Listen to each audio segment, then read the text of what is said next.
Hi ಎಲ್ಲರಿಗೂ. ನೋಡಿ, ಬ್ಯಾಡಿಗೆ ಮೆಣಸು ಹಾಗೂ ನಮ್ಮ ಊರಿನ ಮೆಣಸುಂಟು, ಇದರ ದಂಟು ತೆಗಿತಾ ಇದ್ದೆ. ಸೊ ನಾನು ಇದರದ್ದೊಂದು ಫಿಶ್ ಫ್ರೈ ಮಸಾಲ ಪೇಸ್ಟನ್ನು ಮಾಡ್ತಾ ಇದ್ದೀನಿ.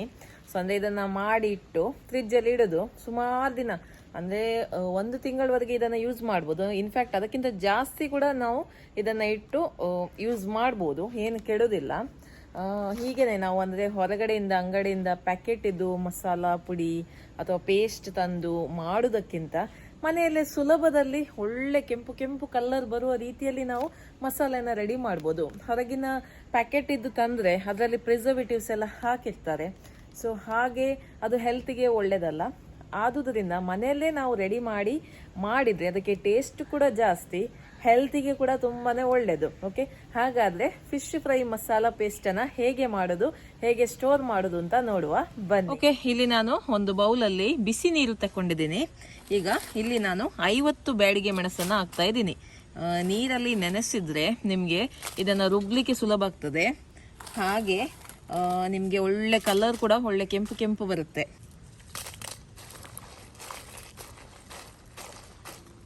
ನೀರು ಬಿಸಿ ಬಿಸಿ ಉಂಟು, ಕೈ ಹಾಕ್ಲಿಕ್ಕೆ ಆಗುದಿಲ್ಲ. ಹೀಗೆ ಒಂದು ಅರ್ಧ ಗಂಟೆ ನಾವು ನೀರಲ್ಲಿ ನೆನೆಸಿಡುವ. ಮತ್ತೆ ಏನು ಮಾಡೋದು ಅಂತ ಹೇಳ್ತೇನೆ. ಮತ್ತೆ ನಿಮಗೆ ಇದು ಮೆಣಸು ಅಥವಾ ಈ ಪೇಸ್ಟ್ ನಿಮಗೆ ತುಂಬ ಕೆಂಪು ಬೇಕಿದ್ರೆ, ಒಳ್ಳೆ ಕಲರ್ ಬೇಕಿದ್ರೆ ಇದಕ್ಕೆ ನೀವು ಸ್ವಲ್ಪ ವಿನೆಗರನ್ನು ಹಾಕ್ಬೋದು. ನಾನು ಇದಕ್ಕೆ ಸ್ವಲ್ಪ ವಿನೆಗರನ್ನು ಹಾಕ್ತೇನೆ, 2 ಟೇಬಲ್ ಚಮಚದಷ್ಟು. ಓಕೆ, ನೋಡಿಕೊಂಡು ವಿನೆಗರನ್ನು ಹಾಕಿದರೆ ಆಯಿತು. ವಿನೆಗರನ್ನು ಹಾಕಿದರೆ ನಿಮಗೆ ಕಲರ್ ಕೂಡ ತುಂಬ ಚೆನ್ನಾಗಿ ಬರುತ್ತೆ. ಮತ್ತು ಇದನ್ನು ತುಂಬ ದಿನ ಕೂಡ ಇಡ್ಬೋದು. ವಿನೆಗರ್ ಹಾಕಿದರೆ ನಿಮಗೆ ತುಂಬ ದಿನ ಸ್ಟೋರ್ ಮಾಡಿ ಇಡ್ಬೋದು. ಓಕೆ, ಇನ್ನಿದು ಅರ್ಧ ಗಂಟೆ ಹೀಗೇನೆ ಇರಲಿ. ಓಕೆ, ಈಗ ಅರ್ಧ ಗಂಟೆ ಆಗಿದೆ. ಮೆಣಸು ಒಳ್ಳೆ ರೀತಿಯಲ್ಲಿ ಸಾಫ್ಟ್ ಆಗಿದೆ. ನೋಡಿ, ಗೊತ್ತಾಗುತ್ತೆ ಮುಟ್ಟುವಾಗ. ನೋಡಿ ಯಾವ ಥರ ಸಾಫ್ಟ್ ಆಗಿದೆ ಅಂತ, ಅಷ್ಟೊಂದು ಸಾಫ್ಟ್ ಆಗಿದೆ. ಈ ಥರ ಸಾಫ್ಟ್ ಆದರೆ ನಮಗೆ ರುಬ್ಲಿಕ್ಕೆ ಕೂಡ ತುಂಬ ಸುಲಭ ಆಗ್ತದೆ. ಆಯಿತಾ? ಓಕೆ, ಇನ್ನು ಇದನ್ನು ರುಬ್ಲಿಕ್ಕುಂಟು, ಇದನ್ನು ತೆಗೆದು ಬಿಡ್ತೇನೆ. ನೀವು ಮಿಕ್ಸಿ ಜಾರಲ್ಲಿ ಕೂಡ ರುಬ್ಬೋದು ಅಥವಾ ಗ್ರೈಂಡರಲ್ಲಿ ಕೂಡ ರುಬ್ಬೋದು. ನಾನಿವತ್ತು ಮಿಕ್ಸಿಯಲ್ಲಿ ರುಬ್ಬಿ ತೋರಿಸ್ತೇನೆ. ಓಕೆ, ದೊಡ್ಡ ಜಾರನ್ನು ತಗೊಳ್ಳಿ. ಮೆಣಸನ್ನು ಹಾಕ್ತಾ ಇದ್ದೀನಿ ಇದಕ್ಕೆ.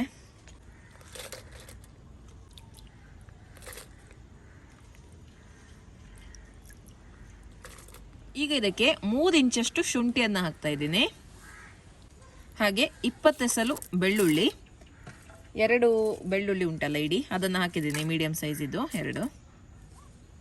1 ಟೇಬಲ್ ಚಮಚದಷ್ಟು ಕೊತ್ತಂಬರಿ ಬೀಜ, 2 ಚಮಚ ಜೀರಿಗೆ,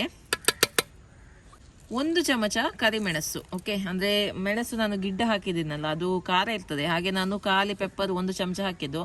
ನಿಮ್ಗೆ ಇನ್ನೂ ಕೂಡ ಖಾರ ಜಾಸ್ತಿ ಬೇಕಿದ್ರೆ ಜಾಸ್ತಿ ಹಾಕ್ಬೋದು. ಅರಿಶಿಣದ ಪುಡಿ 1 ಚಮಚದಷ್ಟು, ಕಲ್ಲುಪ್ಪು ಹಾಕ್ತಾ ಇದ್ದೀನಿ, ಸ್ವಲ್ಪ ಕರಿಬೇವಿನ ಸೊಪ್ಪನ್ನು ಹಾಕ್ತಾ ಇದ್ದೀನಿ, ಹುಣಸೆ ಹುಳಿಯನ್ನು ಹಾಕ್ತಾ ಇದ್ದೀನಿ. ಈಗ ನಿಮಗೆ 2 ಆಪ್ಷನ್ ಉಂಟು. ಒಂದು ಹುಳಿ ಹಾಕ್ಬೋದು ಅಥವಾ ವಿನೆಗರ್ ಹಾಕ್ಬೋದು. ನೀವು ಯಾವಾಗಲೂ ಫಿಶ್ ಫ್ರೈ ಮಾಡಲ್ಲ, ತುಂಬ ಸಮಯಕ್ಕೆ ನಿಮಗೆ ಈ ಮಸಾಲ ಇರಬೇಕು ಅನ್ನೋದಾದರೆ ನೀವು ವಿನೆಗರನ್ನು ಹಾಕಿ. ನೀವು ಡೈಲಿ ಫಿಶ್ ಫ್ರೈ ಮಾಡ್ತೀರಾ, ಡೈಲಿ ಈ ಮಸಾಲ ನಿಮಗೆ ಯೂಸ್ ಆಗುತ್ತೆ, 1-2 ವಾರದಲ್ಲಿ ಈ ಮಸಾಲ ಮುಗಿಯುತ್ತೆ ಅನ್ನೋದಾದರೆ ಹುಳಿಯನ್ನು ಹಾಕ್ಬೋದು. ನಾನಂದರೆ ನಮಗೆ ಈ ಮಸಾಲ ಯೂಸ್ ಆಗುತ್ತೆ ಡೈಲಿ. ಇದು 1-2 ವಾರದವರೆಗೆ ನಾನು ಇಡ್ತೇನೆ ಈ ಮಸಾಲ, ಅಷ್ಟೇ, ಜಾಸ್ತಿ ದಿನ ಇಡೋದಿಲ್ಲ. ಅಂದರೆ ಖಾಲಿ ಆಗುತ್ತೆ, ಅಷ್ಟೊತ್ತಿಗೆ ಖಾಲಿ ಆಗುತ್ತೆ. ಹಾಗಾಗಿ ನಾನು ಹುಳಿಯನ್ನು ಹಾಕ್ತಾ ಇದ್ದೀನಿ. ತುಂಬ ಸಮಯ ಇಡ್ಲಿಕ್ಕೆ ಬೇಕಿದ್ರೆ ವಿನೆಗರ್ ಹಾಕಿಕೊಳ್ಳಿ. ಒಂದು ಸ್ವಲ್ಪ ಎಣ್ಣೆಯನ್ನು ಹಾಕ್ತಾ ಇದ್ದೀನಿ, ಕುಕ್ಕಿಂಗ್ ಆಯಿಲನ್ನು ಹಾಕ್ತಾ ಇದ್ದೀನಿ, 2 ಚಮಚದಷ್ಟು. ಇದು ಹಾಕೋದ್ರಿಂದ ನಿಮಗೆ ಈ ಮಸಾಲ ಪೇಸ್ಟ್ ಟೇಸ್ಟ್ ಕೂಡ ಬರುತ್ತೆ, ತುಂಬ ಸಮಯ ಕೂಡ ಇಡ್ಬೋದು. ಹಾಗೆ ಇದಕ್ಕೆ ಸ್ವಲ್ಪ ನೀರನ್ನು ಹಾಕಿ ಇದನ್ನು ರುಬ್ಬಿ ತರ್ತೇನೆ. ನಾವು ಮೆಣಸು ನೆನೆಸಿದ್ವಿ ನೋಡಿ, ಅದೇ ನೀರನ್ನು ಇದಕ್ಕೆ ಹಾಕ್ಬೋದು. ಓಕೆ, ನೈಸಾಗಿ ಪೇಸ್ಟ್ ಮಾಡಿ ತರುವ. ಓಕೆ, ನೋಡಿ ಮಸಾಲ ಪೇಸ್ಟ್ ರೆಡಿ ಆಗಿದೆ. ಓಕೆ, ನೋಡಿದ್ರಲ್ಲ ಯಾವ ರೀತಿ ಫಿಶ್ ಫ್ರೈ ಮಸಾಲ ಪೇಸ್ಟನ್ನು ಮಾಡ್ಬೋದು ಅಂತ.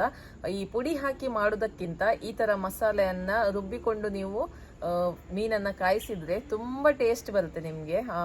ಮ್ಯಾಂಗ್ಳೂರ್ ಹೋಟೆಲಲ್ಲೆಲ್ಲ ಸಿಗುತ್ತಲ್ಲ, ಅದೇ ರೀತಿ ಟೇಸ್ಟ್ ಬರುತ್ತೆ.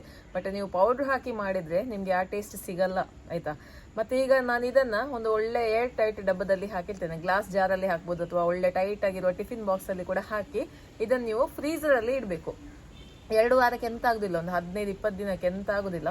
ನಾನೀಗ ಮಸಾಲ ಮಾಡಿದ್ದು ಸುಮಾರು ಒಂದು 5 kg ಮೀನು, 5-6 kg ಮೀನಿಗೆ ಹಾಕ್ಬೋದು. ಮತ್ತು ಇದು ಸುಮಾರು 1 ತಿಂಗಳವರೆಗೆ ಇಟ್ಟರು ಕೂಡ ಏನಾಗೋದಿಲ್ಲ. ಇದಕ್ಕೆ ನೀವು ವಿನೆಗರ್ ಹಾಕಿದರೆ ಸುಮಾರು 6 ತಿಂಗಳವರೆಗೆ ಯೂಸ್ ಮಾಡ್ಬೋದು, ಎಂತ ಕೆಡೋದಿಲ್ಲ. ಅದು ಫ್ರೀಸರಲ್ಲಿ ಇಡಬೇಕು, ಕೆಳಗಡೆ ಇಡಬಾರ್ದು, ಮೇಲೆ ಫ್ರೀಸರಲ್ಲಿ ಇಡಬೇಕು. ನಿಮ್ಗೆ ಯಾವಾಗ ಯೂಸ್ ಮಾಡ್ಲಿಕ್ಕೆ ಉಂಟು ಆವಾಗ ಆ ಬಾಕ್ಸನ್ನು ತೆಗೆದು 1 ಗಂಟೆ ಮುಂಚೆ ತೆಗೆದು ಇಡಬೇಕು. ಮತ್ತೆ ಮಸಾಲೆ ಎಷ್ಟು ಬೇಕೋ ಅಷ್ಟು ತೆಗಿಬೇಕು. ಮಸಾಲೆ ತೆಗಿವಾಗ ಕೂಡ ಆ ಸ್ಪೂನ್ ಏನು ಹಾಕ್ತೀವಿ ನಾವು ಅದು ಡ್ರೈ ಆಗಿರಬೇಕು, ಯಾವುದೇ ನೀರಿನ ಅಂಶ ಇರಬಾರ್ದು.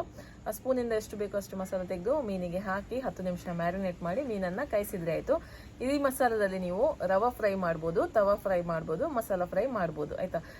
ಎಂತ ಕೂಡ ಮಾಡ್ಬೋದು ಇದರಲ್ಲಿ. ಬೇಕಿದ್ರೆ ಪುಳಿ ಮುಂಚಿ ಕೂಡ ಮಾಡ್ಬೋದು ಇದೇ ಮಸಾಲದಲ್ಲಿ. ಪುಳಿ ಮುಂಚಿ ನಾನು ರೆಸಿಪಿ ಹಾಕಿದ್ದೇನೆ, ಬೇಕಿದ್ರೆ ನೀವು ನೋಡ್ಬೋದು. ಓಕೆ, ಇವತ್ತಿನ ಈ ಫಿಶ್ ಫ್ರೈ ಮಸಾಲ ಪೇಸ್ಟ್ ನಿಮ್ಗೆ ಇಷ್ಟ ಆಯ್ತು ಅಂತ ಅನ್ಕೊಳ್ತೀನಿ. ವಿಡಿಯೋಗೊಂದು ಲೈಕ್ ಕೊಡಿ. ಇನ್ನು ಮುಂದಿನ ವಿಡಿಯೋದಲ್ಲಿ ಸಿಗ್ತೀನಿ. ಅಲ್ಲಿ ತನಕ ಬಾಯ್.